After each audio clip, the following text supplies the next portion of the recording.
अस्सलाम वालेकुम ख़वातीन व हज़रात।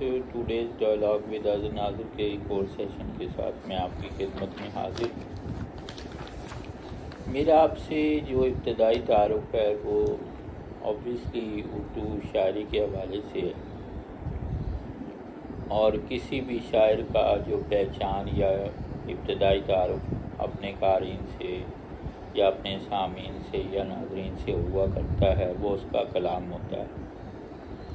तो obviously when you come across some poet और या उसके बारे में कोई आपको बताता है या आप उसके बारे में तजस्सुस रखते हैं, तो सबसे पहला सवाल आपका ये होता है कि उसका कोई कलाम का जो है वो नमूना या स्पेसिमेन दें, ताकि आप उस शायर की जो है वो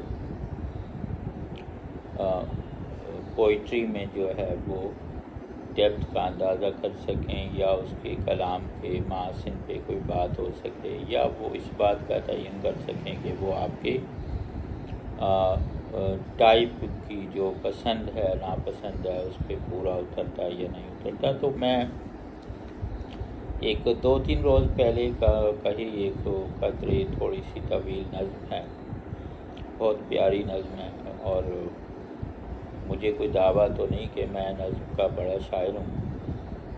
बहरहाल कलाम जब उस खुदाए सुखन की तरफ से उतरता है तो उसमें कभी तख़य्युल की जो परवाज़ जो है वह नज़्म की तरफ भी माइल हो जाती है, और कभी ऐसे जो है वो प्यारी नज़में आप लिख देते हैं कि बाज़ औक़ात आपको ख़ुद भी हैरत होती है। तो ये भी उन्हीं में से एक है। तो मेरी आपसे गुजारिश है कि you have come across this video, तो एक तो मेरा चैनल जो है लाइक और सब्सक्राइब ज़रूर करते हैं, और दूसरा ये वीडियो आखिर तक देखिए। आज मैं इस व्लॉग में आपको बहुत काम की बातें बताऊंगा, जो शायरी के बाद मैं पर्सनल लाइफ की एक्सपीरियंसेस के बारे में बात करूंगा, जिसमें कैरियर काउंसलिंग भी है। इंटरमीडिएट के बाद आप कहाँ जो है वो किन शोबों में जा सकते हैं, पाकिस्तान और ओवरसीज़ इस वक्त क्या अपॉर्चुनिटीज़ हैं आपके लिए, या आपके बच्चों के लिए क्या अपॉर्चुनिटीज़ हो सकती हैं, और कुछ मेरे जो है वो जापान पोस्टिंग के हवाले से पर्सनल ऑब्जर्वेशंस, किस किस्म के जैपनीज़ लोग हैं। आपको उम्मीद है ये पसंद आएंगी मेरी बातें आज। तो मेरी गुजारिश है कि इस व्लॉग के आखिर तक आप मेरे साथ रहें। तो सबसे पहले मैं नज़्म आपकी खिदमत में पेश करता हूँ। इस नज़्म का उन्वान है हर्फ का मुक़द्दर। अर्ज़ किया है, हर्फ का मुक़द्दर लफ्ज़ों के हम सिकंदर हैं, हर शय को करीने से रखना अपनी आदत है। हमको हर शय में ही कुदरत दिखाई देती है, हर सू ज़िंदगी की चाहत दिखाई देती है। चंद हरफों से हम शाहकार हैं बना लेते, कहने को मजावर हैं ना ही कोई वली हम भी। वक्त की हमें आहट तक सुनाई देती है, देखते पसे आईना भी मूरतें हम हैं। सामने की सबको सूरत दिखाई देती है, ज़ादे राह में हम हैरत कदे लिए फिरते। दिल में हैं सनम कदे लिए चलते, हम अखियों में हैं मैं कदे लिए फिरते। हसरतों को हमसे बेहतर है कौन जानता, राहज़नों को हमसे बेहतर है कौन पहचानता। हमसे ही चरागों की आबरू सलामत है, रोशनी लुटा के रक्स भी हम ही तो करते हैं। हमारे लफ्ज़ों की बोली ही नहीं लगती, मानो हीरे हैं ये अनमोल सारे के सारे। तिनका चुनकर हम आशियाँ बनाते हैं, फिर वही नशेमंद अरमानों से सजाते हैं। हसरतों की लौ से ही रोशनी भी करते हैं, धड़कनों की धमाल को ज़िंदगी भी करते हैं। उसके बाद अर्ज़ है, हमको शहर भी सहरा भी है एक सा लगता, खाक छानते हैं हम रेत फांकते हैं। जिस किसी ने भी रखा दिल में ही रखा हमको, कोई चाह कोई एजाज़ चाहते कब हैं। हम दरवेशों को नाम बहुत है, शिकस्ता इस दिल का दाम बहुत है सुखन ही काफ़ी दुश्नाम बहुत है।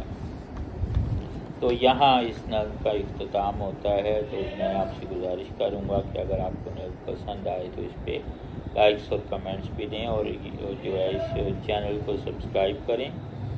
अब जो है वो इस नज़्म का अंदाज़ और इसका पैटर्न जो है, मेरा अपना शायरी में अपना एक अक़ीदा है, अपना एक अंदाज़ है।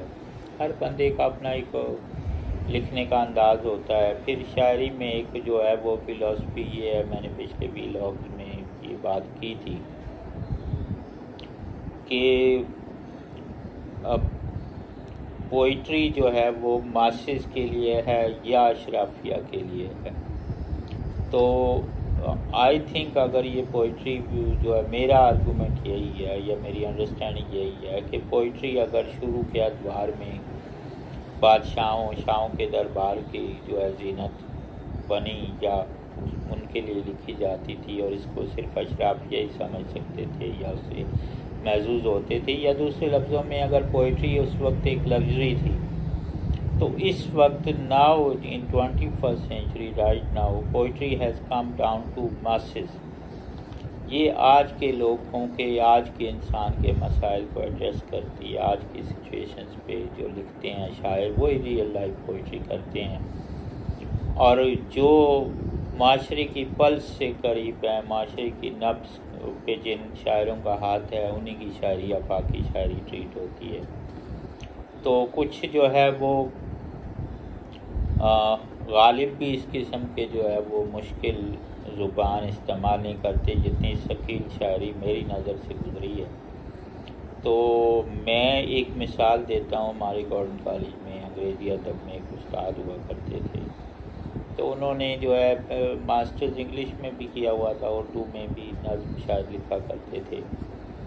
तो हमें जो वो सब्जेक्ट्स अंग्रेज़ी अदब में पढ़ाया करते थे उसका मुझे तो और मेरे साथियों को भी 5 to 10% भी समझ नहीं आता था। बाद में उनकी नज़्म की एक किताब जो है उसको एक आदमी अदबियात से जो है वो अवार्ड भी दिया गया। वो नज़्म की किताब मेरे जो है वो रैक में पड़ी हुई है। तो वो कुछ दिनों पहले मेरे बच्चे ने अभी रिसेंटली ICS इंटर के एग्ज़ाम्स दिए हैं रावलपिंडी बोर्ड से। तो आजकल वो फ्री है, तो मैंने उससे कहा बच्चे कुछ बुक्स पढ़ो, अखबारात पढ़ो, मैगज़ीन्स पढ़ो, ताकि आपको उर्दू इंग्लिश एक्सप्रेशंस का थोड़ा अंदाज़ा हो। It's always a bit of learning.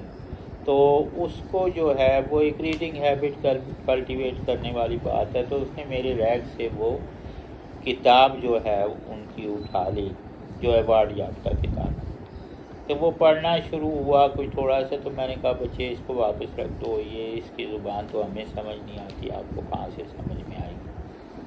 तो मैं जो है वो यही मेरा मानना है कि शायरी वही है। जैसे मैंने अभी नज़्म पेश की, तो ये मेरे ख्याल में एक आम शख्स भी, एक आम सामे भी सुनता है तो वो मोर देन 70 to 80% उसकी समझ में आ जाएगा। और वो शायरी क्या जो आम बंदा ना समझ सके, या कोई भी शायरी का मदा उसको समझने में मुश्किल हो, जिस चीज़ को समझने में मुश्किल होगी वो आपके दिल के आर पार क्या होगी। खैर ये एक मेरा नुक्ता नज़र है। उसके बाद जो है वो बच्चे की बात आई, तो मेरे बच्चे ने भी इस वक्त ICS के एग्ज़ाम्स दिए हैं और इन दिनों वो रिज़ल्ट का इंतज़ार कर रहा है। अभी 1 आध महीना और लगेगा।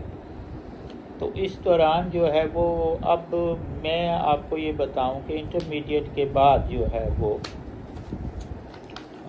या मैट्रिक के बाद जब कॉलेज के एडमिशन हमारे दौर में हुआ करते थे, तो मैं चूँकि फर्स्ट ईयर से 6th ईयर तक गोल्डोनियन रहा या थोरो गोल्डोनियन रहा, तो उस वक्त प्रॉस्पेक्ट्स हुआ करते थे जिसमें कॉलेज की जो है वो डिटेल्स हुआ करती थी, बुनियादी फैकल्टी की सब क्वालिफ़िकेशंस और उनके डिपार्टमेंट वाइज प्रोफेसर लेक्चर्स के नाम हुआ करते थे।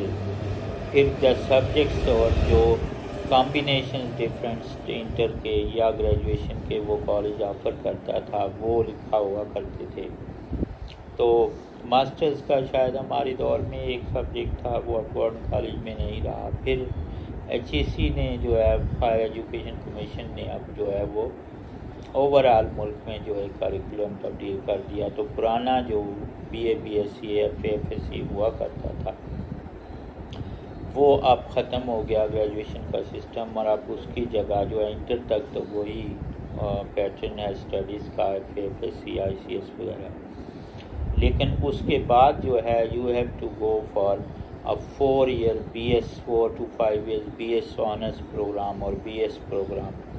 तो उसमें जो है ये कहा जाता है कि ये पुरानी मास्टर डिग्री के इक्वलेंट ट्रीट होता है। तो इसमें 6 माह के शायद 8 सेमेस्टर्स होते हैं कम वेश, और जो गवर्नमेंट सेक्टर के कॉलेजेस हैं उसमें फ़ीसें तो शायद मुनासिब होंगी। प्राइवेट यूनिवर्सिटी शायद एक सेमेस्टर के 1 लाख से ऊपर भी एक सेमेस्टर की फ़ीस लेते हैं। तो जो लोग अफोर्ड कर सकते हैं वो कर देते होंगे। फिर डिपेंड करता है कि किस यूनिवर्सिटी की क्या रैंकिंग है। अब मैंने गवर्नमेंट कॉलेज के हवाले से पिछले व्लॉग में बात की थी कि मुझे एक shocking recent development government college की पता चली, और मैंने उसकी फैकल्टी के से भी ये बात की कि गवर्नमेंट कॉलेज की एफिलिएशन को पंजाब यूनिवर्सिटी से हटा के यूनिवर्सिटी ऑफ गुजरात के साथ एफिलिएट कर दिया गया, जबकि मेरी नाकिस अंडरस्टैंडिंग में यूनिवर्सिटी ऑफ गुजरात की रैंकिंग पंजाब यूनिवर्सिटी के मुकाबले में इंटरनेशनल रिकग्निशन कहीं भी नहीं, क्योंकि यूनिवर्सिटी ऑफ गुजरात एक नई कदरे नई यूनिवर्सिटी है। फिर मेरी एक तजवीज़ थी कि गवर्नमेंट कॉलेज के में जो लोग BS करते हैं या यूनिवर्सिटी डिग्रीज़ के लिए एलिजिबिलिटी है उनकी, उनको ऑप्शन दे दें, आप पंजाब यूनिवर्सिटी के एफिलिएशन को भी रखें, यूनिवर्सिटी ऑफ गुजरात को भी रखें। तो जो स्टूडेंट्स जो है वो एक यूनिवर्सिटी से डिग्री लेना चाहते हैं उनको दें, जो चॉइस से गुजरात यूनिवर्सिटी से लेना चाहते हैं उनको दें। लेकिन शायद इसमें कोई इंतज़ामी मसाइल पेश आ सकते हैं। लेकिन मुझे हैरत होती है रावलपिंडी जो है कि बाकी जो है हमारे दौर के जो कॉलेज असगर माल और दूसरे कॉलेज हैं, they are still affiliated with Punjab university. तो अब इंटर के बाद, मैट्रिक के बाद जब एक बच्चा आता है कॉलेज में तो वो ज़ाहिर है FSC और अब आजकल ICS हो गया, फिज़िक्स मैथ कंप्यूटर साइंस। फिर मुझे एक जो है वो कॉम्बिनेशन जो है वो अपील करता है, और मैं अपने बच्चे के लिए भी वो जो है उसमें एडमिशन में इंटरेस्टेड था। वो था इकनॉमिक्स स्टैट्स कंप्यूटर साइंस। बहुत प्यारा कॉम्बिनेशन है, क्योंकि इकनॉमिक्स मैंने भी ग्रेजुएशन तक पढ़ी है, लेकिन चूँकि मेरा बच्चा बीकन हाउस में था तो वो उसकी उर्दू इतनी बेहतर नहीं थी। तो गवर्नमेंट कॉलेज में मॉर्निंग सेशन में इकनॉमिक्स उर्दू में पढ़ाई जाती है, ये मोस्टली उर्दू मीडियम स्टूडेंट्स होते हैं। तो वो मैंने फिर मजबूरन उसको जो है मैथ फिज़िक्स कंप्यूटर साइंस में डालना पड़ा, और उसका मेरिट भी ज़्यादा था। खैर अब वो सब्जेक्ट्स हैं फिर में, तो वो आपको पता है जो भी। उसके बाद इंटर के बाद आपका बच्चा अगर कामयाबी हासिल कर लेता है, या आप खुद स्टूडेंट हैं and you are eager to know about के आगे मुझे किन सब्जेक्ट्स में एडमिशन लेना चाहिए, तो बुनियादी मैं एक थोड़ी सी गाइडलाइन आपको दे देता हूँ कि इस वक्त जो है आपके जो है, अगर मेरे बच्चे ने ICS किया है तो उसने सब्जेक्ट्स थे मैथ फिज़िक्स और कंप्यूटर साइंस, फिर अंग्रेज़ी लाजमी के तौर पे भी उसने पढ़ी।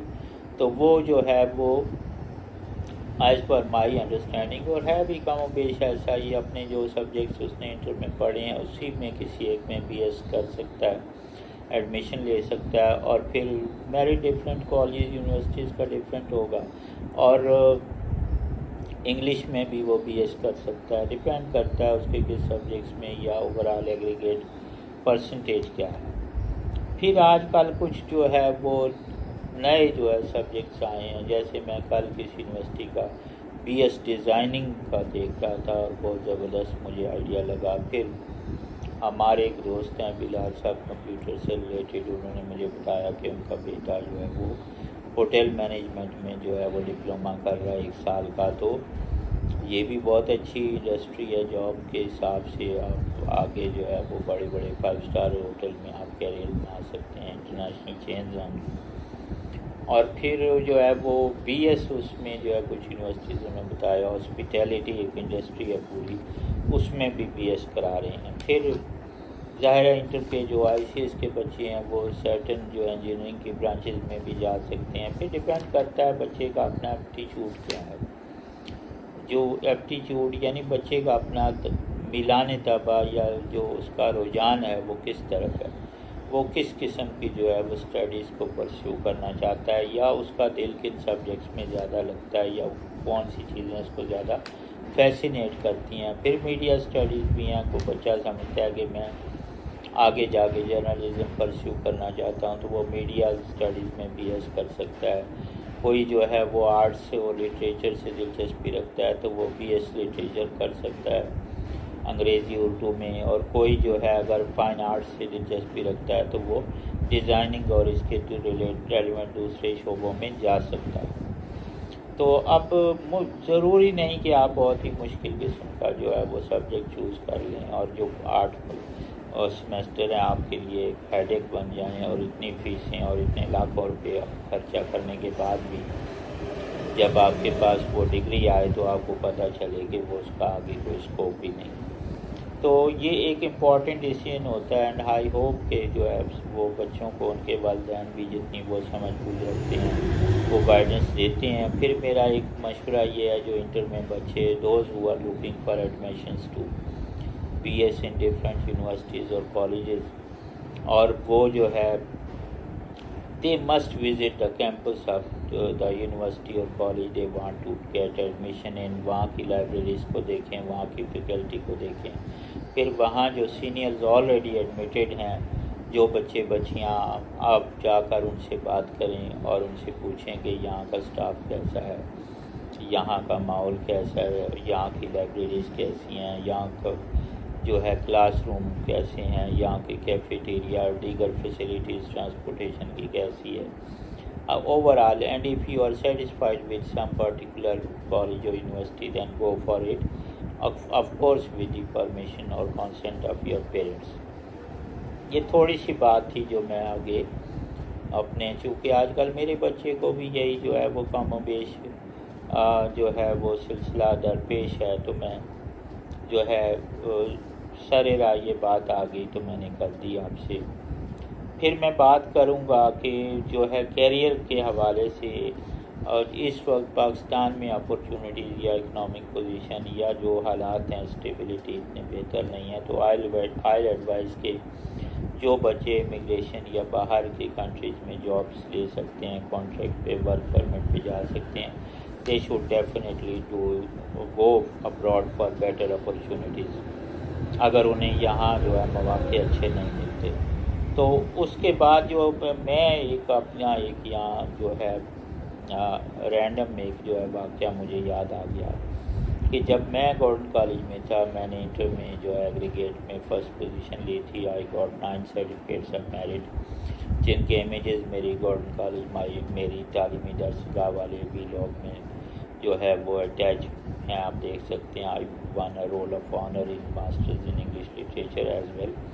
तो मैं आपको बताऊं कि कैरियर जो है वो, या उस वक्त हमारे दौर में जब हम पढ़ा करते थे इंटर या ग्रेजुएशन में, तो क्या हालात थे। तो ज़ाहिर है इंटर में मेरे अपने वालिद साहब जो है फौत हो गए थे when I was studying in 5th, अल्लाह उनके दर्जात बुलंद करे।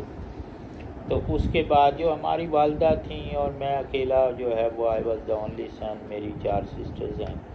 तो उस वक्त एक नेचुरल सा एक बर्डन भी था आपके जहन पे कि आपने कोई अपनी माँ के लिए, अपने घर के फैमिली के लिए कुछ करना है, या आप पे जिम्मेदारी है। तो इंटर तो हंसते खेलते गुजर गया। मैंने 9 सर्टिफिकेट्स ऑफ मेरिट लिए, पास भी हो गए। उसके बाद नेचुरली जिस तरह बाकी बच्चे जो है वो एडमिशन लेते हैं ग्रेजुएशन में, मैंने भी अपने कॉलेज में ग्रेजुएशन में जो है, इंटर में मेरे सब्जेक्ट्स थे इकनॉमिक्स, सिविक्स, हिस्ट्री, और ग्रेजुएशन में economics, political science, Persian optional ले ली। I was good at studies और मेरे 9 सर्टिफिकेट्स ऑफ मेरिट इंटर में थे। और बीए में भी फाइनल ईयर में जब मैं आया तो मेरे उस वक्त भी कुछ मेरिट सर्टिफिकेट थे जो मेरे कॉलेज को बीए फाइनल में छोड़ के जो है पाकिस्तान एयरफोर्स एकेडमी में जाने की वजह से रह गए। तो हुआ यूँ कि मैं कॉलेज लाइब्रेरी जो है रेगुलरली जाया करता था। वहाँ मैंने पाकिस्तान फ़ज़ाइया का कोई रिक्रूटमेंट ऐड देखा on the basis of matric science group, तो मैं उसमें क्वालिफाई करता था। मैंने ना किसी से पूछा ना मांगा, अगले दिन मैं सिलेक्शन सेंटर चला गया और वहाँ कुछ मैथ की चीज़ें रिफ़्रेश की और जाके रिटन टेस्ट वगैरह दे दिया। तो ऑब्वियसली मेरी जो है वो इंग्लिश या बाकी चीज़ें जो है वो as compare to matric students BA final में गवर्नमेंट कॉलेज में पढ़ने की वजह से बहुत बेहतर थी। तो उसमें वो मैं टेक्निकल जो है वो ट्रेड में जिसमें एरो टेक्नीशियंस आजकल जाया करते हैं, वो मेरी रिक्रूटमेंट हो गई, मुझे कॉल लेटर आ गया और मैं वो ट्रेन में बैठे और चले गए अपनी लॉट के साथ। अब मैं वहाँ का एक वाक़या आपको बताता हूँ कि जब बीए फाइनल में एक बच्चा छोड़ के वहाँ चला जाता है और वहाँ जाके मैंने जो हालात देखे, तो वहाँ जो फ्रंट रोलिंग और फ्रॉग जंपिंग और ये वो मुझे तो ये बड़ा वाहियात सा सिलसिला लगा। और मैंने जो है वो वहीं ये फ़ैसला किया कि मैं I am not going to join Pakistan air force, या मुझे अभी और स्टडीज़ करनी है और मुझे अभी यहाँ नहीं रहना या ट्रेनिंग नहीं लेनी। मैंने उन्हें बता दिया, जो लोग वहाँ इनिशियल आपकी एंट्री को बैच को मैनेज करते हैं, तो उन्होंने किया क्या कि मुझे एक स्क्वाड्रन लीडर था, कोई साइकेट्रिस्ट था, वो उसके पास भेज दिया। अब ये वाक़या बड़ा दिलचस्प है कि स्क्वाड्रन लीडर ने मुझसे पूछा कि भाई आप कि कोई ज़मीनें जायदादें आपके वालिद क्या करते हैं, या आप कोई रिसोर्सफुल फैमिली से हैं। तो मैंने जब बताया कि नहीं ऐसा, I am from a mediocre setup और यूँ है कि, और मैं बीए फाइनल में पढ़ता था गवर्नमेंट कॉलेज में, तो मैं आ गया इधर, तो यहाँ आके मुझे देखा कि ये मेरी टाइप का काम नहीं है, या मुझे अभी फर्दर स्टडीज़ करनी थी। तो उसने बीइंग अ साइकेट्रिस्ट उसने मुझे इमोशनल ब्लैकमेल की और मैं उसकी ब्लैकमेलिंग में आ भी गया। ये ज़ाती वाक़या मैं अपने जो है वो आगे बच्चों के लिए बता रहा हूँ कि आपके साथ भी इस किस्म की सिचुएशंस होंगी और उसको टैकल करना आपको आना चाहिए। He was a psychiatrist squad leader in Pakistan air force. तो उसने मुझे एक बात कही, तो कि उसने कहा कि अगर आप ये जो है वो ट्रेनिंग राइट नाउ छोड़ के चले जाएंगे तो आप अपने मुल्क के लिए नाकारा हैं। तो क्या आप अपने मुल्क को कौम के काम नहीं आना चाहते? तो ज़ाहिर है वो एक एज जब होती है, हम एक जज्बाती सी इमोशनल सी एज थी, तो उसमें मैं उसकी बातों में आ गया और मैंने कहा नहीं ऐसी बात नहीं, I want to do something for my country as well.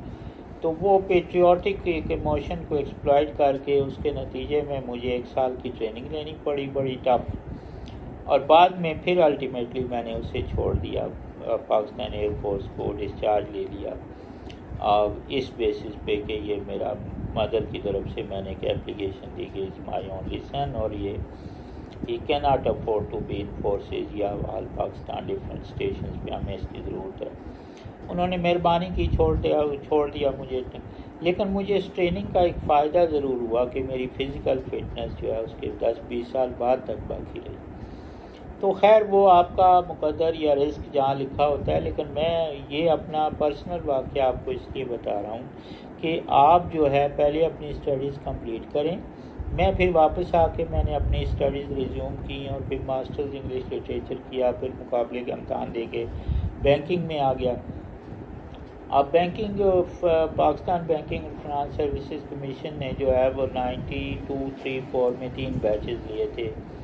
अब उनमें से कुछ लोग अच्छी एग्जीक्यूटिव पोजीशंस पे भी हैं। तो the advertisement we applied against for that competitive exam या मुकाबले का इम्तहान बैंकिंग इंडस्ट्री में, उसमें लिखा हुआ था कि ये सरकारी शोबे के मालियाती इदारे और DFIs में जो है वो ग्रेड 17 और इसके मसावी मुकाबले के इम्तहान जो है उस वक्त जो उसकी रिक्वायरमेंट थी मुकाबले के इम्तहान की वो ये थी कि ग्रेजुएशन फर्स्ट डिवीज़न या मास्टर्स किसी भी डिवीज़न में, शायद सेकंड में, ये जो भी है वो इसमें क्वालिफाई करते हैं बैठने के लिए। तो वो मुकाबले का इम्तहान में दिया और उसमें तकरीबन CSS के पैटर्न पे सब पेपर्स थे और उतनी ही सख्त चेकिंग भी थी। मैं आपको बताऊं कि तकरीबन 19-20 हज़ार लड़का लड़की आल पाकिस्तान उसने अपीयर हुआ और ओनली 250 और something they qualified in that, जो कि डिफरेंट से जो है वो सरकारी शोबे के बैंक्स और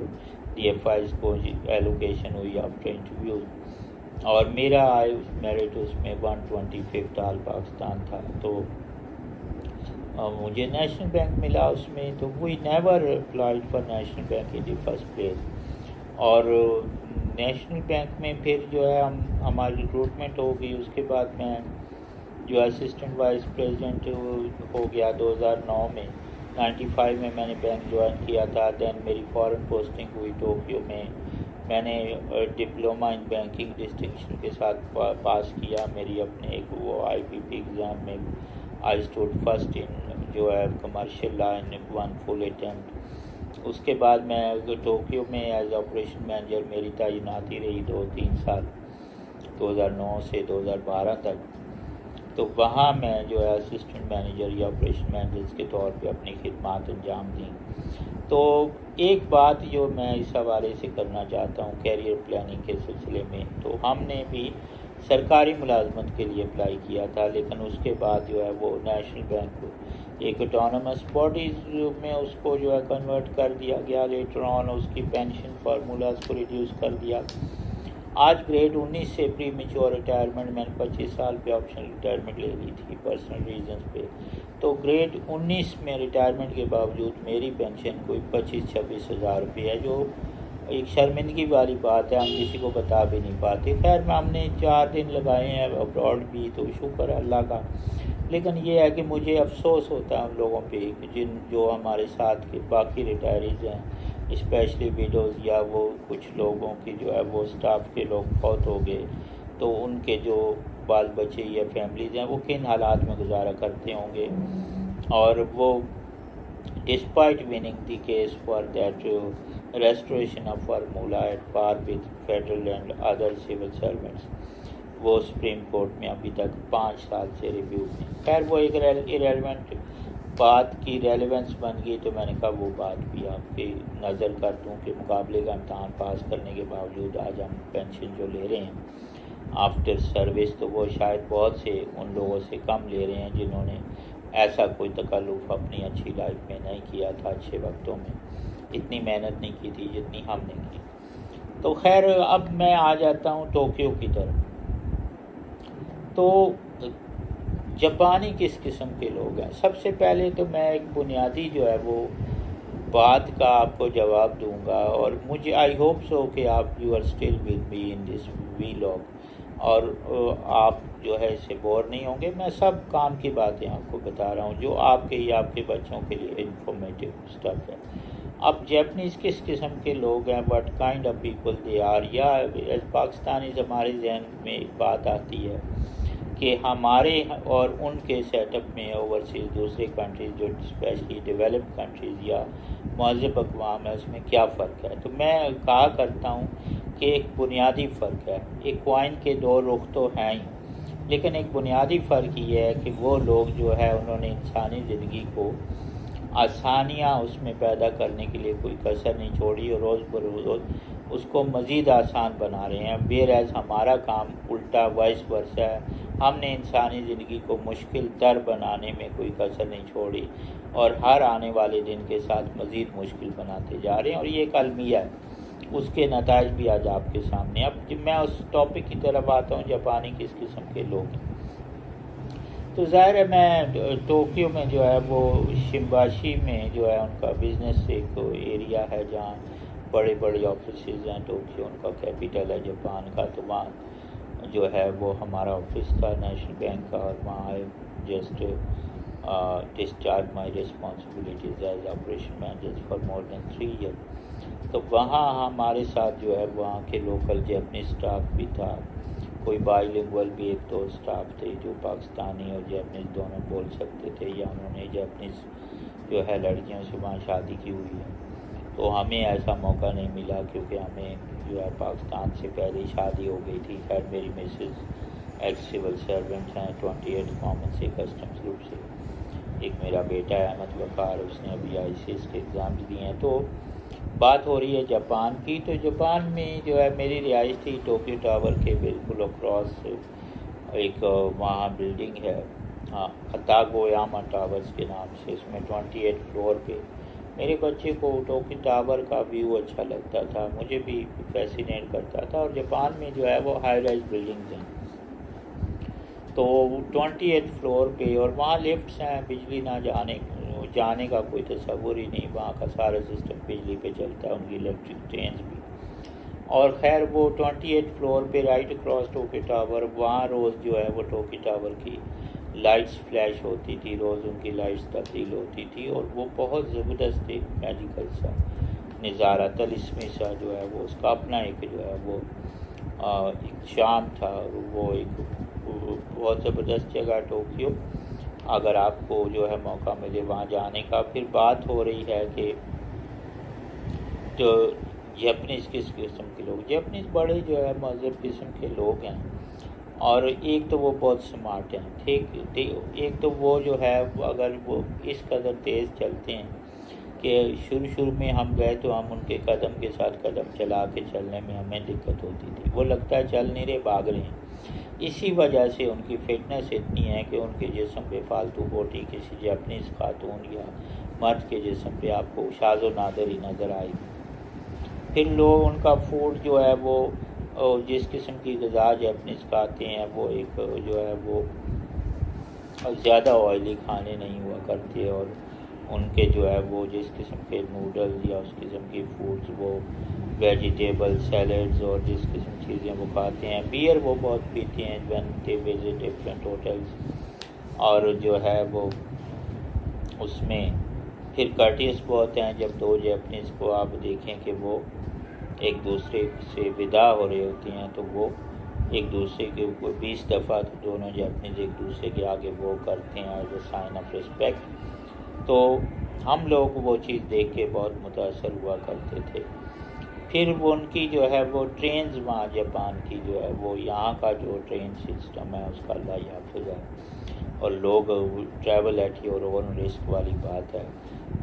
अंग्रेज़ के दौर के रेलवे ट्रैक्स हैं और वो उनको अब मेंटेनेंस भी तकरीबन करना मुश्किल होता जा रहा है। तो खैर हमारे ही जो है बॉर्डर के साथ दूसरे नेबरिंग कंट्रीज़ ने अपना ट्रेन सिस्टम मॉडर्न जो है वो लाइन्स पे आहिस्ता आहिस्ता इस्तेमाल कर रहे हैं, और जो है हमारे लोगों को भी जो रेलवे के मामला देख रहे हैं या गवर्नमेंट्स को इस पर गौर करना चाहिए। खैर वहाँ की ट्रेन्स की बात करते हैं तो जापान में जो है टोक्यो में ट्रेन्स के हवाले से दुनिया का एक मुनज़्ज़म जो है अंडरग्राउंड नेटवर्क है जिसको मेट्रो ट्रेन्स कहते हैं। तो मेट्रो दुनिया के दूसरे मुल्कों में भी हैं, लेकिन जापान का मेट्रो सिस्टम जो अंडरग्राउंड ट्रेन्स का है वो दुनिया में सबसे बेहतरीन और सबसे मुनज़्ज़म है। और मैं आपको बताऊं कि वहाँ ज़मीन के अंदर ऊपर नीचे 4 लेयर्स में ट्रेन चल रही हैं।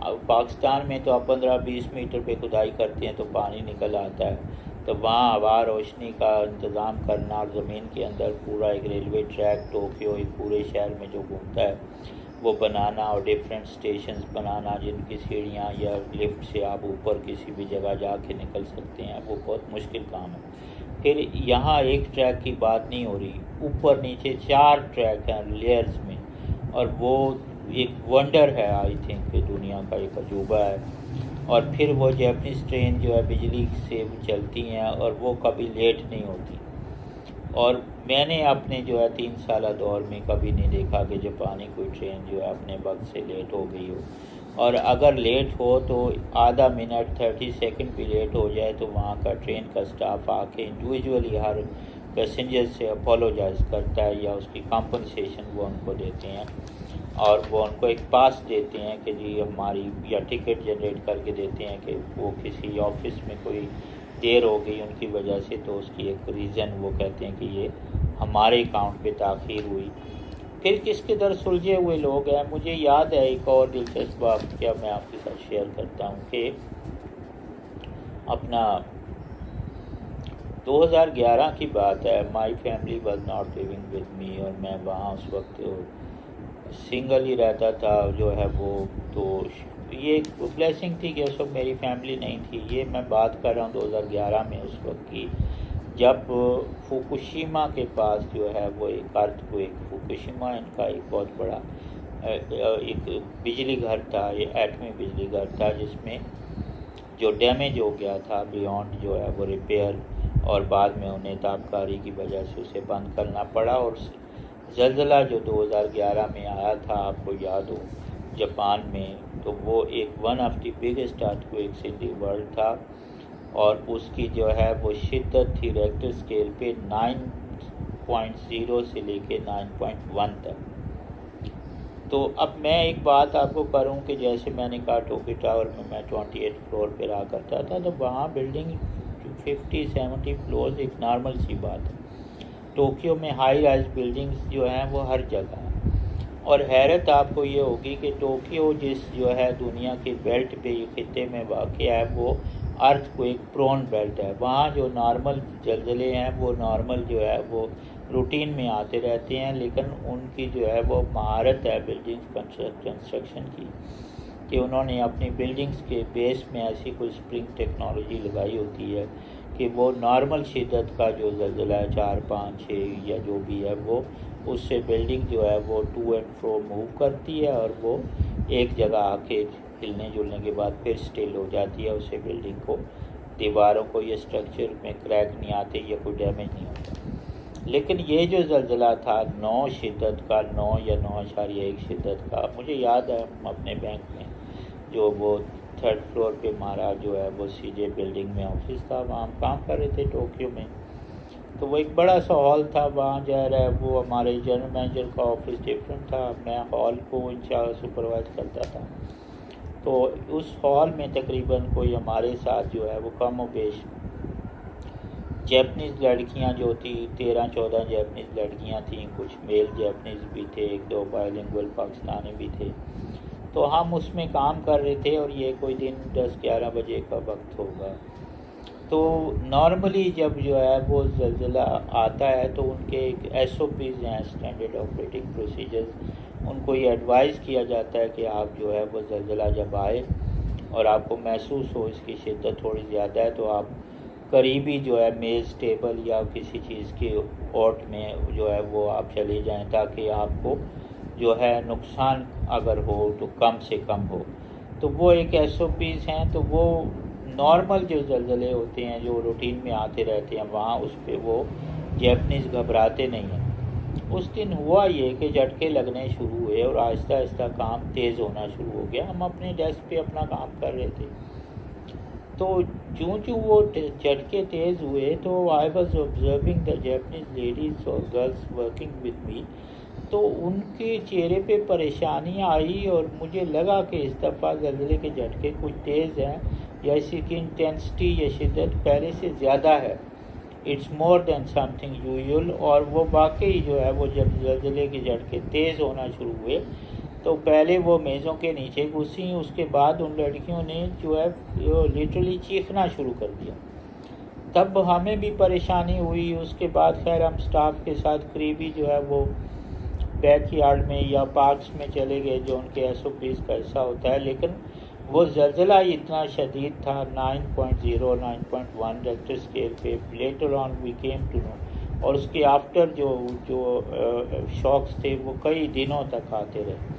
और उस ज़लज़ले से वो डैमेज जो हुआ टोक्यो में तो शायद एक आध थी, किसी थिएटर की कोई छत गिरी, उससे भी कोई जानी नुकसान नहीं हुआ। लेकिन जापान से जो टोक्यो से 150-200 किलोमीटर के फासले पे एक फुकुशिमा नाम का एक जो है उनका शहर है या टाउन है, उसमें एक एटमी रिएक्टर था, बिजली घर। वो उसका जो है वो डिज़ाइन ऐसा था कि वो अच्छे खासे ज़लज़ले को जो है वो एब्जॉर्ब या सस्टेन कर सकता था। लेकिन शायद इस ज़लज़ले की शिद्दत उसके बेसिक जो है वो ड्राइंग से ज़्यादा थी, तो उसको डैमेज हुआ और वहाँ से रेडिएशन शुरू हो गई और दुनिया उस ज़लज़ले को भूल के जो है वो फुकुशिमा रिएक्टर पे फोकस करना शुरू कर दिया। अब उस दौर में इतना एक स्केयर था कि मीडिया जो है, वर्ल्ड मीडिया, CNN, BBC, उनके लोकल चैनल्स, हर जगह फुकुशिमा न्यूज़ और रेडिएशन की खबरें आना शुरू हो गई। फिर जैपनीज़ ने कोशिश की उसको रेडिएशन को कंट्रोल करने की और काफ़ी नुकसान के बाद उन्होंने उसको कंट्रोल कर भी लिया। लेकिन उस सारे प्रोसेस में शायद 1-2 माह लग गए या 2.5-3 माह लगे होंगे। मुझे याद है उस वक्त जापान में टोक्यो में बहुत स्केयर था रेडिएशन का। और I appreciate and salute Japanese nation के मुझे एक भी जैपनीज़ के फेस पे कोई परेशानी के आसार दिखाई नहीं दिए। लेकिन जितने हम फॉरेनर्स थे इंक्लूडिंग आवर सेल्स और दूसरे जो लोग थे तकरीबन स्पेशली गोरा कंट्रीज़ के जो लोग थे, उन्होंने सबसे पहले जो है अपने ऑफिस टोक्यो से बाहर मूव किए या वो बंद करके अपने मुल्कों में वापस चले गए। स्पेशल प्लेन्स आए, उनको ले गए अमेरिकन को, दूसरे जो फ्रेंच सिटीजन थे या जो दूसरे मुल्क को अपनी अपनी एम्बेसीज के थ्रू उनको वहाँ से टोक्यो से उन्होंने निकाला। लेकिन जो है वो पाकिस्तानी कदरे दलेर भी हैं। फिर जो है वो मेरा खुद जनरल मैनेजर वहाँ से चला गया विद फैमिली, तो I had to stay there to look after the staff, या मुझे जो है ऑफिशियटिंग जनरल मैनेजर और वो मुझे स्टाफ को भी देखना था। और जो ऑफिस टोक्यो में बंद हो गए उनका बर्डन भी बैंकिंग का हम पे आ गया। खैर हमने समाओ काम किया। अंदर से मुझे भी परेशानी हुई कि भाई ये रेडिएशन तो एक हवा है, अगर ये टोक्यो तक आ जाती है तो क्या होगा। फिर मैंने बहुत सोचने के बाद यही सोचा कि यार जहाँ इतने जापानी मरेंगे वहाँ भी मर गए तो क्या फ़र्क पड़ता है। इस चीज़ ने मुझे हिम्मत दी। खैर वही समहाउ मैनेज दैट। और जैपनीज़ ने जो है वो आई appreciate and I salute them कि उन्होंने उसको जो है वो समहाउ उन्होंने उसको ओवरकम किया और वो ख़तरा ख़त्म हो गया। शायद दुनिया के दूसरे ममालिक ने भी कुछ इमदाद की होगी, लेकिन मेनली उन्होंने खुद इसको टैकल किया जैपनीज़ ने। तो उसके बाद जो है जब ये स्केयर ख़त्म हो गया तो उसके बाद जो है मेरे जनरल मैनेजर भी वापस आ गए, बाकी फॉरेनर्स भी they started returning to Tokyo. तो जब मैं फिर पाकिस्तान के लिए मैंने जो है वो कुछ दिन जाना चाहा और मुझे कुछ दिन की वहाँ छुट्टी मिली जो पेड लीव मेरी होती थी एनुअल, तो वहाँ मैं एक वाक़या आपको बताऊँ कि जैपनीज़ किस किस्म के लोग हैं और उनके SOPs क्या और उनके असूल क्या हैं, और वो लोग कामयाब क्यों हैं और हम लोग नाकाम क्यों हैं या दिन ब दिन तनाज़ली की तरफ क्यों जा रहे हैं। मैंने जो है वो कोई 10-12 दिन की या 14 दिन की मेरी छुट्टी थी पाकिस्तान के लिए, तो मैंने अपना टिकट कराया PIA से गालबन। तो वहाँ का एक सिस्टम है कि यहाँ तो इस्लामाबाद एयरपोर्ट पहले शहर के अंदर हुआ करता था, अब बाहर मूव कर दिया उन्होंने। तो वहाँ के एयरपोर्ट्स जो है दूसरे मुल्कों के वो अक्सर जो है 1.5 से 2 घंटा ड्राइव पे शहर से बाहर ही होते हैं। और उसका एक मकसद ये होता है कि शहर के अंदर जो है वो साउंड की एक नॉइज़ पोल्यूशन भी ना हो और एक जो है वो सेफ़ डिस्टेंस पे एयरपोर्ट होना चाहिए शहर के बाहर। तो वहाँ जो है वो शायद नरीटा एयरपोर्ट है उनका, 2 घंटे की ड्राइव है। लिमोजिन बस सर्विस मिलती है वहाँ से टोक्यो में। बड़ी लिमोजिन सर्विस ये है, वो बड़ी लग्जरी कोचेज़ होती हैं जिस पे 150-200 बंदा बैठ सकता है और उसमें तमाम इंतज़ामात एयर कंडीशन और स्क्रीन्स लगी होती हैं और वो उनके यूनिफॉर्म ड्राइवर। नरीटा जो है बस सर्विस है उनकी लिमोजिन सर्विस, उनकी मैं पिक्चर्स दूंगा आपको स्टाफ की यहाँ इस वीलॉग के डिस्क्रिप्शन में, आप देखिएगा।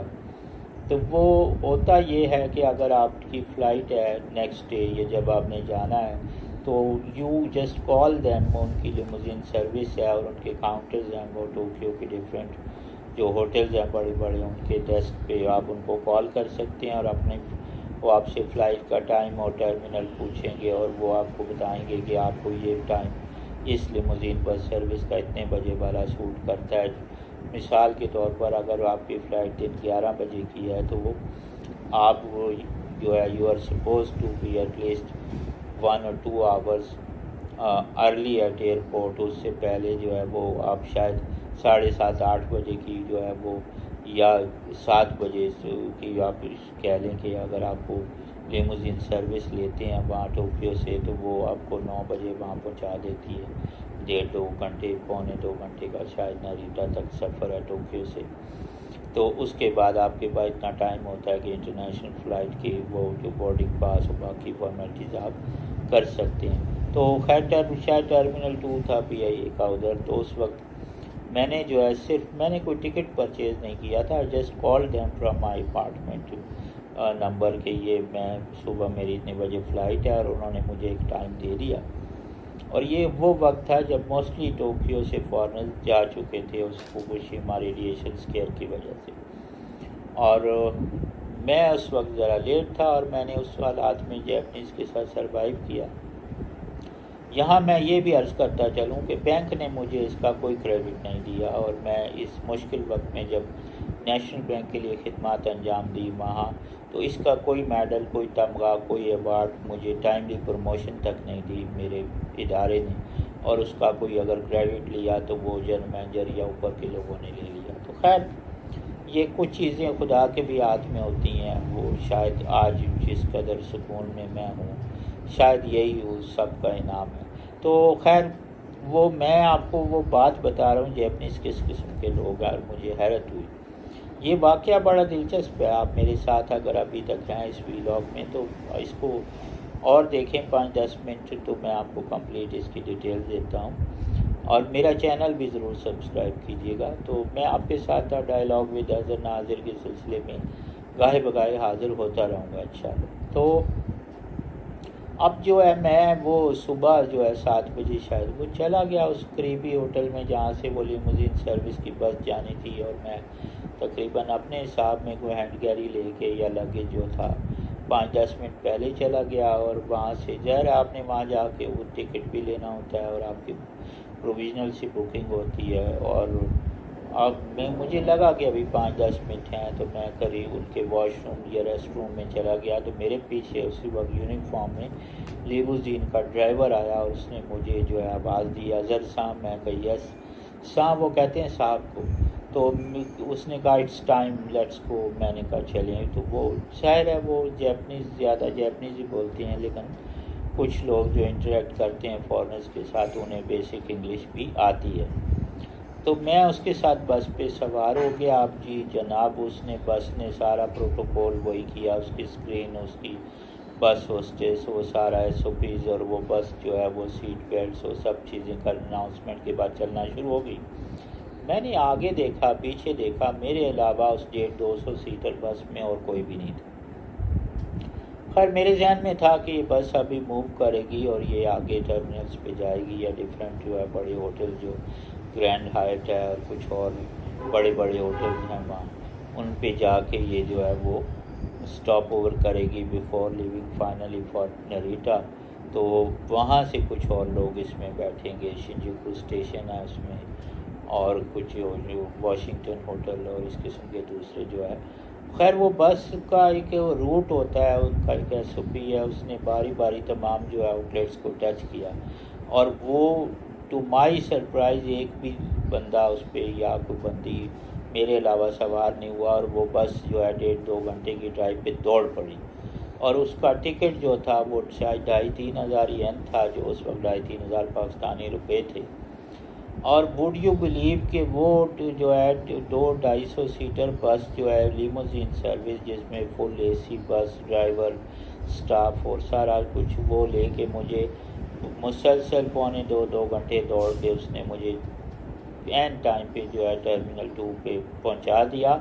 और मैंने उतरते वक्त भी देखा कि बस में मेरे अलावा कोई और पैसेंजर नहीं था। आप यकीन कर सकते हैं कि पाकिस्तान में ऐसा मुमकिन था? हरगिज़ नहीं, 500% नहीं। तो वो बात यह है, यहाँ तो अगर आपकी वो मेरी तो प्रोविज़नल बुकिंग थी एक फ़ोन कॉल पे, यहाँ अगर मेरी बुकिंग पैसे दे के भी 2-3 हज़ार हुई होती तो वो कहते भाई ये बस तुम्हारे बाप की है कि हम तुम्हारे लिए 150-200 सीटर बस को 2 घंटे का फ्यूल लगा के विदेशी भगाएँ, और सवारी कोई नहीं है तो तू अब पैदल ही चला जा। तो खैर इससे मैं बहुत मुतासर हुआ। ये वाक़या मैं रिकॉर्ड किया करता हूँ। फिर मैं जो है वो एक वहाँ जो स्टोर पे मेरे बच्चे का भी अहमद वकार के नाम से व्लॉग है, वो भी आप लाइक कीजिएगा। वो भी अपनी इनिशियल जो है वो चाइल्डहुड मेमोरीज शेयर किया करता है, और आपको पसंद आएंगी। तो खैर एक और वाक़या, जब मैं नया जापान में गया तो एक तो मुझे जो है वो जब मैं होटलिंग में हम वहाँ बैठते थे जाके कहीं, तो वहाँ जैपनीज़ लड़के लड़कियाँ जो डेट पे आए होते थे किसी रेस्टोरेंट में, तो जिस वक्त बिल वो देते थे तो वो हमें हैरत होती थी कि वो जो लड़की डेट पे आई होती है वो लड़के से आगे खड़ी होती थी अपना वॉलेट निकाल के। तो हमें हैरत होती थी। मैंने वहाँ एक जैपनीज़ जो है वो पाकिस्तानी बिजनेस मैनेजर से पूछा, तो उसने कहा भाई इसमें हैरत की कोई बात नहीं, यहाँ ये लोग अपना बोझ खुद उठाते हैं और ये अप्रिशिएबल है। तो यहाँ तो अगर आप किसी लड़की से अफेयर करें तो उसका तकरीबन काफ़ी ख़र्चा आपको बर्दाश्त करना पड़ता है। तो टेलीफोन कार्ड से लेकर खाने पीने का, गिफ्ट्स तक तमाम जो है लेंटर वो लड़के पे ही होता है। खैर ये वज़राए मजाक में बात कर रहा हूँ। वो अक़वाम क्या है। मैं अब वहाँ असिस्टेंट वाइस प्रेसिडेंट था, लेकिन मैं वहाँ जब उनकी कन्वीनियंस स्टोर्स पे कहीं क्यू में खड़ा होता था, वहाँ लाइन कतार में खड़ा होने होता, आपने कोई चीज़ लेते हैं तो मेरे आगे जो नॉर्मल सी जैपनीज़ लड़कियाँ भी खड़ी होती थी, जब वो अपना वॉलेट निकालती थी जिसमें 20 किस्म के तो प्लास्टिक कार्ड लगे होते थे, तो हमें अपनी कमाईगी का एहसास उस वक्त हुआ करता था। फिर वहाँ वो लोग लेन देन में कितने फेयर हैं, मैं आपको एक बात बता दूँ कि मैं जो है वो, हम यहाँ के आदि हैं, शायद वो 5-10 रुपये हम वो दुकानदार छोड़ देता है, 5-10 हम अपने छोड़ देते हैं कभी। तो अब मैं जो है वो, मैंने एक शॉपिंग की तो वो मेरे जो है बिल वहाँ कन्वीनियंस स्टोर, शायद फैमिली मार्ट या कोई लॉसन टाइप था या 7-11 जो स्टोर था, वहाँ मेरा बिल बना 10,001 येन। अब 10,000 का मैंने उसको नोट दे दिया और मैं उसकी तरफ देखता रहा कि 1 येन, मैंने कहा भाई क्या इसको 1 येन कहाँ से मैं दूँ। वो लड़की जो है she kept looking at me, और मेरे पीछे 15-20 लोग और खड़े थे जैपनीज़। तो मुझे एहसास हुआ कि ये शायद मुझे 1 येन जो है वो माफ़ नहीं करेगी। मैंने एक और जो है वो 10,000 येन का नोट निकाला, उसने आरिगातो गोजाइमास कहा, जिसका मतलब है थैंक यू वेरी मच, और 9,999 अपनी टिल मशीन से जो है वो चेंज निकाल के मेरे जो है वो मुंह पे मारी या मुझे दे दिए, मतलब मजाक कर रहा हूँ, मुझे दे दिए उसने गिन के। तो बात ये है 9,999 येन उसने दिए, 10,000 का नोट उसने तोड़ दिया येन का, सिर्फ 1 येन के लिए। वो मैंने अपने पाकिस्तानी फ्रेंड से पूछा तो उसने कहा भाई ये लोग बड़े असूल के, ये ना किसी का 1 येन फालतू रखते हैं, ना किसी से एक को 1 येन फालतू देते हैं। तो उसने कहा कि मैं जब जापान में शुरू में खुद आया था तो मैंने जस्ट फॉर चेकिंग जो है स्टॉल वाली जो है स्ट्रीट फूड की खातून को कुछ एक्स्ट्रा येन दे के डेलिबरेटली बर्गर लेके भाग गया वहाँ से। पीछे मुड़ वो मुझे आवाज़ें देती रही कुछ चेंज देने के लिए, और वो कहता है मैंने उसको नहीं देखा। उसने कहा कि उसने उसी वक्त वो स्टॉल बंद किया और मेरे पीछे ट्रेन स्टेशन तक आई वो 20-30 येन वापस करने या जितने भी चेंज थे। ये उनकी ऑनेस्टी का हाल है। हम तो सिर्फ जो है इस्लामी टच देते हैं या अपनी ईमानदारी के बाजे बजाते हैं, लेकिन actually we are not honest, या हमारी वो कंडीशन ही नहीं है कि हमें ऑनेस्ट छोड़ा जाए। तो वो अब बात यह है कि ऑनेस्टी ये होती है कि वहाँ जो है जापान में टोक्यो में पुलिस जो है वहाँ साइकिल पे मूव करती है, वो उनके पास हमसे ज़्यादा पैसा है, वो ज़्यादा वो हथियार अफोर्ड कर देते हैं हमसे, लेकिन वो उनकी पुलिस जो है लॉ एंड ऑर्डर सिचुएशन ऐसी है कि 2 साइकिलों पे पुलिस वाले यूनिफॉर्म में होते हैं, उनके जो है बैक पे बेल्ट के साथ एक डंडा सा लगा होता है, एक रॉड टाइप, और उनके पास कोई वेपन नहीं होता, और वो साइकिलों पे मूव करते हैं और वहाँ कोई law and order situation create ही, उन्हीं का खौफ इतना है कि वहाँ कोई गैर कानूनी काम नहीं होता। फिर ऑनेस्टी का ये लेवल है कि अगर आपका नोटों से भरा हुआ वॉलेट भी किसी सड़क पे गिर जाए और उसमें आपका कोई आईडी है, तो अगली सुबह जो है वो करीबी थाने को बान उस पुलिस स्टेशन कहते हैं, करीबी थाने में वो कोई दे देगा जिसको मिलेगा, और अगली सुबह वो पुलिस वाला आपके दरवाजे पे आके कहेगा कि ये आपकी आईडी है, आप अपने ये पैसे पूरे कर लें। ये होती है ईमानदारी। तो फिर मैं कभी कहता हूँ यहाँ के लोगों की गलती, लोगों की भी गलती नहीं, यहाँ के लोगों को इस कदर जो है वो कसम पुरसी और प्रॉब्लम में इन्वॉल्व कर दिया गया है कि शायद जानते बूझते कोई क्राइम नहीं करता। कोई बात है कि रोटी चोरी करने वाले के हाथ ना काटें, उसके उस बंदे के हाथ काटें जिसने उसको रोटी चोरी करने पे मजबूर किया है, जो हुक्मरान है वहाँ का। अगर आपने इस्लामी लॉ पूरा इस्तेमाल करना है तो फिर इस्लामी लॉ को पूरा जो है इम्प्लीमेंट आप करें। तो वो अक़वाम रिच भी हैं, खुशहाल भी हैं, ऑनेस्ट भी हैं, कामयाब भी हैं। फिर बात यह है कि आप तरक्की की जानिब सफ़र के लिए ज़रूरी है कि आप सही जो है रास्ते का सिमत का तयन करें। लेकिन हमारी कौम जो है ना ही इसने पिछले 76 साल में किसी सिमत का तयन किया, और ना ही आइंदा जो है 40-50 साल में मुझे लगता है कि सही सिमत का तयन करने के मूड में। इस वक्त जो है इशराफिया हमारी वो क्या लोग हैं और कौन लोग हैं, और कोई इस मुल्क के चलाने वाले लोग कौन हैं, और इस मुल्क में पॉलिटिशियंस का क्या स्टेक है, अवाम का क्या स्टेक है, और ये 1 पेज और ये 2 पेज का ये सारा ड्रामा, ये सब आपके सामने है। फिर ये तहरीक इंसाफ को तो मैं बरमला कहता हूँ कि ये तहरीक आदम इंसाफ उस वक्त भी कहा करता था जब ये लोग पावर में थे। तो बात ये है कि इन्होंने सिवाय नौजवानों के साथ ब्लफ करने के या 24 घंटे जो है वो प्रोपेगेंडा के कंटेनर लोगों के, पूरी कौम के सरों पे सादा लोगों के उंडेलने के, और किया क्या है। मेरी नज़्म है प्रोपेगेंडा, आप ज़रूर पढ़िएगा।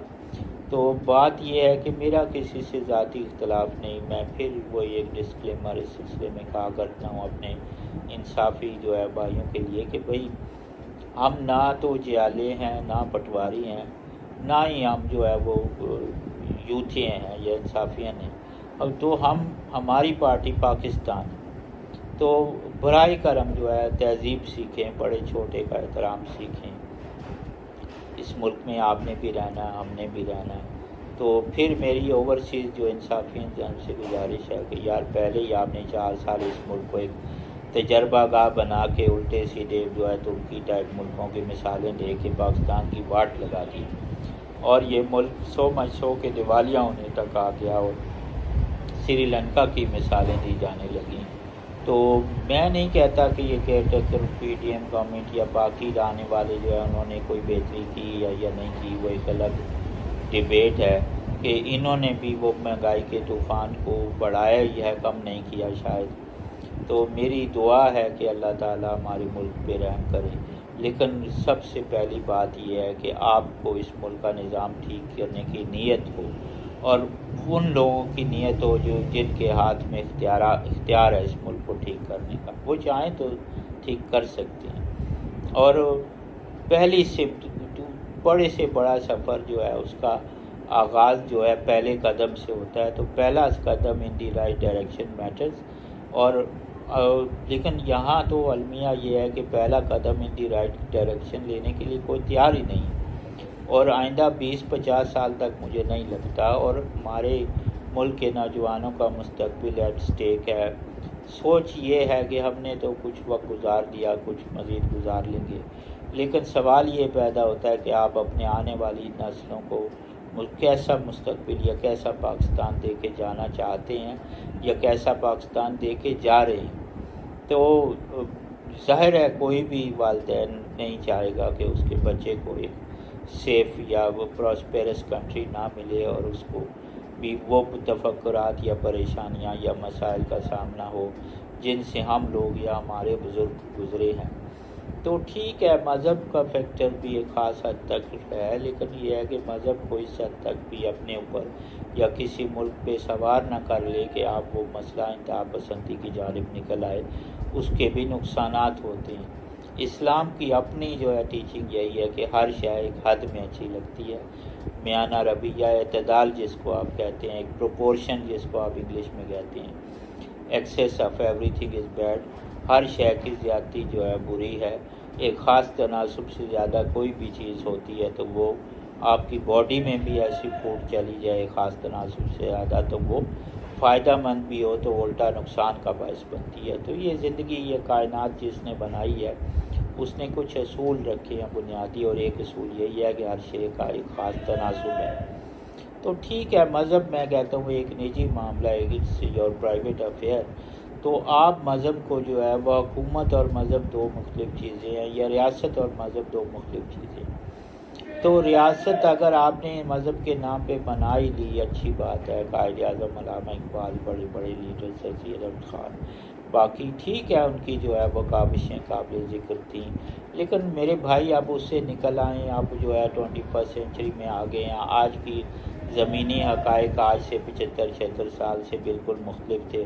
पुलों के नीचे से बहुत सा पानी गुज़र गया है और बहुत सा गुज़रना है। दुनिया को एक नज़र देख लें कि वो कहाँ इस वक्त खड़े हैं। आपके साथ के आज़ाद हुए ममालिक कहाँ पहुँच गए हैं, आपके बाद आज़ाद हुए ममालिक कहाँ पहुँच गए हैं, और आप अभी तक वही जो है 75-76 साल के पुराने जो है अगर वो बाजे बजाते जा रहे हैं। तो उसका अल्टीमेट रिज़ल्ट भी देख लें कि बेहतरी हो रही है या ये मुल्क तनज़ली की तरफ जा रहा है। तो ये बातें शायद सब नहीं करते, लेकिन मजबूर होकर कभी थोड़ी बहुत बात करनी पड़ जाती है। हम लोग भी जो है वो किसी भी तरह वो मतलब सब की तरह हम भी मुहब्बे वतन हैं या पैट्रियाटिक जो है सेंस में बात करते हैं कि इस मुल्क की बेहतरी हो, हमारे मुल्क को भी अक़वाम आलम में वो मकाम मिले जिसका पाकिस्तान हकदार है, और हमारे बच्चे भी दुनिया में उसी तरह एक्सेल करें जिस तरह के दूसरे भी अक़वाम के बच्चे या हमारे पड़ोसी मुल्क के बच्चे सॉफ्टवेयर में, एक्सपोर्ट्स में, बाकी में huge foreign exchange pressures earn कर रहे हैं।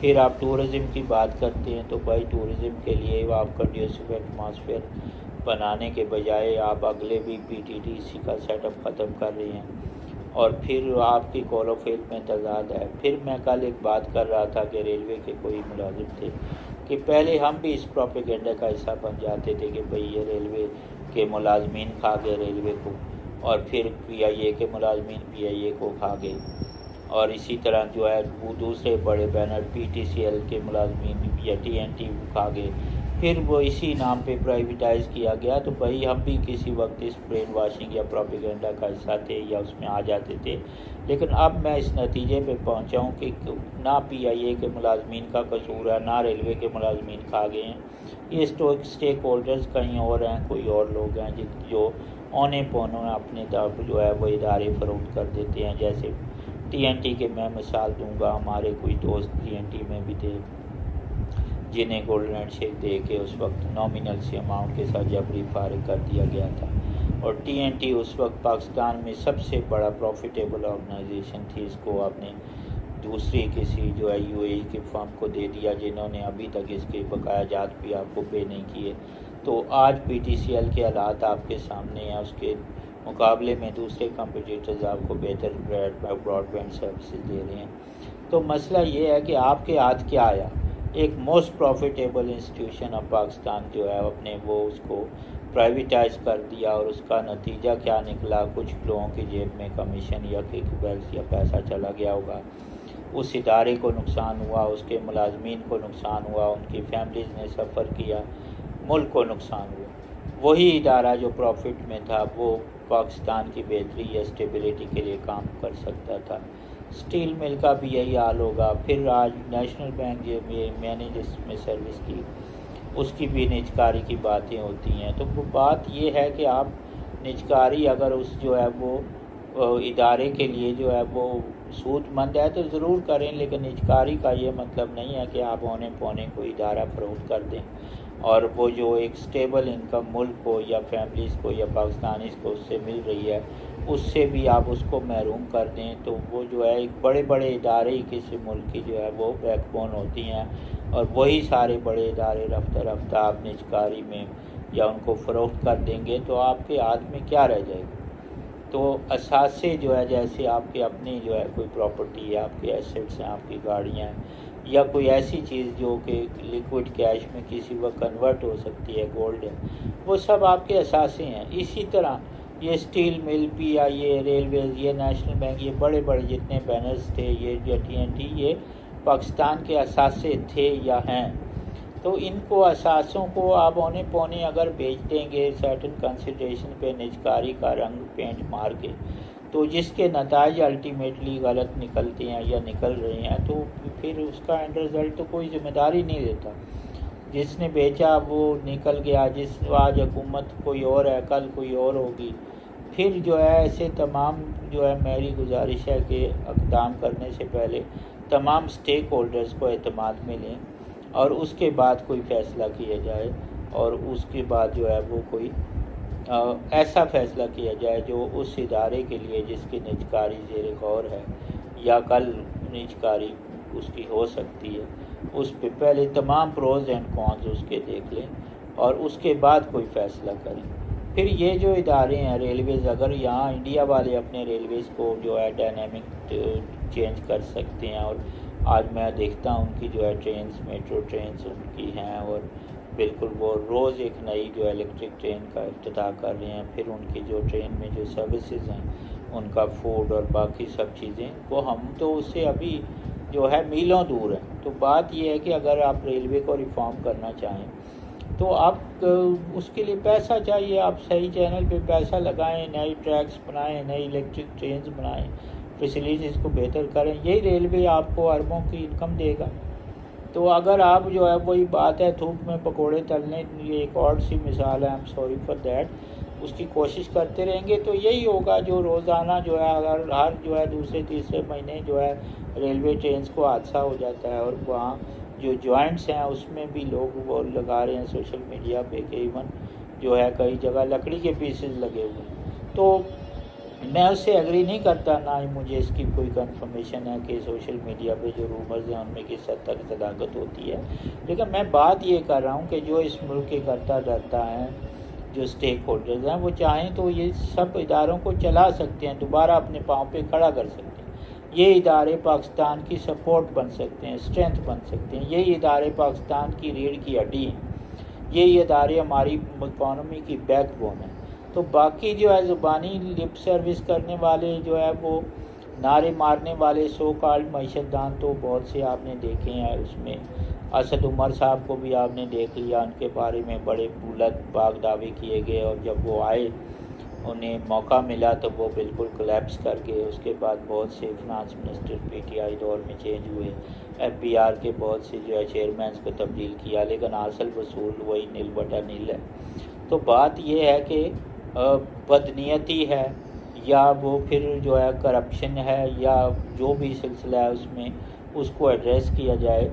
और मेरी तरह हर पाकिस्तानी चाहता है कि यहाँ की मईशत बेहतर हो, इस मुल्क की बेहतरी हो, उस आने वाली नस्लों का मुस्तकबिल सिक्योर हो, और हम एक ऐसे मुल्क में रहें जिस पे कोई दूसरा जो किसी को ज़रूरत ना हो कि वो उंगली उठा के कहे कि पाकिस्तान में ये चीज़ गलत है, ये सही है।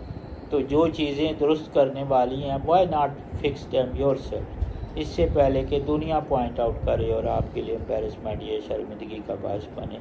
तो आप बेहतर है कि अपने गरेबान में खुद झांक लें, और जो मामला दुरुस्त होने वाले हैं उनको दुरुस्त करें। और जो सही सिमत में पहला कदम उठाना मुश्किल होता है, या एक बड़े लंबे से हज़ारों मील के सफ़र का आगाज़ भी पहला कदम दुरुस्त सिमत में लेना ज़रूरी होता है। तो आप मेरे भाई पहला कदम तो दुरुस्त सिमत में ले लें, तो वो आगे अल्लाह बेहतर करेगा। तो इस दुआ के साथ कि पाकिस्तान जो है वो फले फूले और यहाँ की मईशत बेहतर हो, यहाँ के लोग खुशहाल हों, और आज जो है पाकिस्तानी जिस जो है वो मुश्किलात सूरत का शिकार हैं उससे बाहर निकलें। जो प्रोपेगेंडा जो है नारवा किस्म का पिछले कुछ सालों में किया गया, उसका असर आहिस्ता आहिस्ता ज़ाइल हो, ताकि लोग जो है उनको चीज़ों को सही तनाजुर में सबसे पहले देखना ज़रूरी होता है। चीज़ों को उनके सही कॉन्टेक्स्ट में नज़र आना शुरू होंगी तो तब आप उन इश्यूज़ को रेजोल्यूशन की तरफ जाएंगे। और अगर आप प्रोपेगेंडा के ज़ेरे असर हैं और ब्रेन वॉश्ड हैं तो आपका जहन तस्लीम ही नहीं करेगा कि कुछ गलत है। जब आपका जहन तस्लीम ही नहीं करेगा कि कुछ गलत है, या आपका जहन कहेगा कि सब अच्छा है, तो फिर जो है इम्प्रूवमेंट या इस्लाह की गुंजाइश तो आपने मेरे भाई अपने लेवल पे ख़ुद ही ख़त्म कर दी है।